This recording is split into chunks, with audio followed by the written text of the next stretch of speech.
ಇಂದು ಶಿವರಾತ್ರಿಯ ಪರಮ ಪವಿತ್ರ ದಿವಸ. ಈ ದಿನ ಅನೇಕ ಮಂದಿ ಶಿವನನ್ನು ಬಹಳ ಭಕ್ತಿಯಿಂದ ಧ್ಯಾನ ಮಾಡ್ತಾರೆ. ಇಂದಿನ ದಿವಸದ ಬಗ್ಗೆ ಹೇಳೋದಾದರೆ, ಶಿವರಾತ್ರಿ ದಿವಸ ವಿಷವನ್ನು ಪಾನ ಮಾಡಿದ ಶಿವ ಅಂತ ಎಲ್ಲರೂ ಹೇಳ್ತಾರೆ. ಹೇಗೆ ಅಂತಂದರೆ, ಒಂದು ಸಂದರ್ಭ ಬರುತ್ತೆ, ಆ ಸಮುದ್ರ ಮಥನವಾಗಿ ತುಂಬ ಒಳ್ಳೆಯ ವಸ್ತುಗಳೆಲ್ಲ ಬರುತ್ತೆ.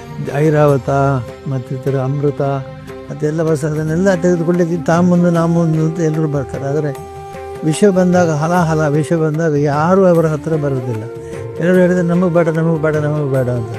ಅಂದರೆ ಹಾಲಲ್ಲ ವಿಷಯ ಏನಾದರೂ ಆವತ್ತು ಹೊರಗೆ ಬಂದಿದ್ದರೆ ಇಡೀ ಪ್ರಪಂಚ ಸುಟ್ಟು ಹೋಗ್ತಿತ್ತು, ಮಾನವ ಕುಲವೆಲ್ಲ ನಾಶವಾಗ್ತಿತ್ತು.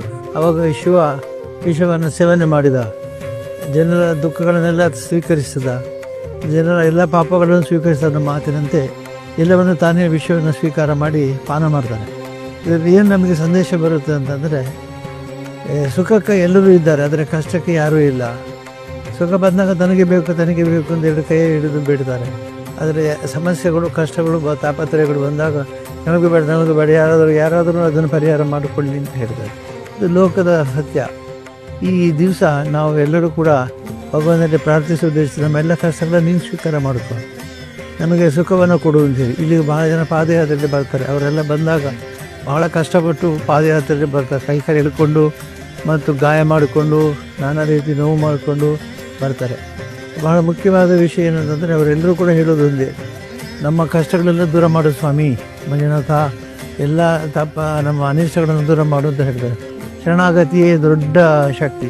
ಶರಣಾಗತಿಗಿರುವಷ್ಟು ಶಕ್ತಿ ಬೇರೆ ಯಾವುದಕ್ಕೂ ಇಲ್ಲ. ಹಾಗಾಗಿ ಅವರೆಲ್ಲ ಶರಣಾಗತಿಯಾಗಿ ನಮ್ಮ ಕಷ್ಟಗಳನ್ನ ದೂರ ಮಾಡು ಸ್ವಾಮಿ ಅಂತ ಕೇಳ್ತಾರೆ.